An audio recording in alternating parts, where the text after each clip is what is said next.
Hi, നമുക്കിന്നിവിടെ കിട്ടിയിരിക്കുന്നത് ഒരു പാർ ലൈറ്റാണ്.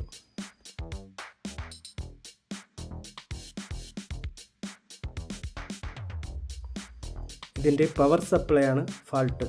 പവർ സപ്ലൈ ചേഞ്ച് ചെയ്യുന്നത് കാണാം. ഇതാണ് പുതിയ പവർ സപ്ലൈ. ഇതിനെ ഈ കേസിൽ നിന്ന് പൊളിച്ച് പകുതിയെ കേസ് വയ്ക്കുന്നുള്ളൂ.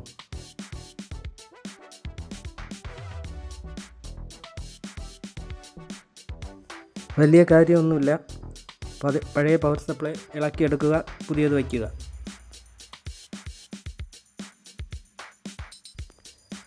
പുറകെ ഭാഗത്തുനിന്ന് AC വയറും കൂടെ കണക്ട് ചെയ്യുക.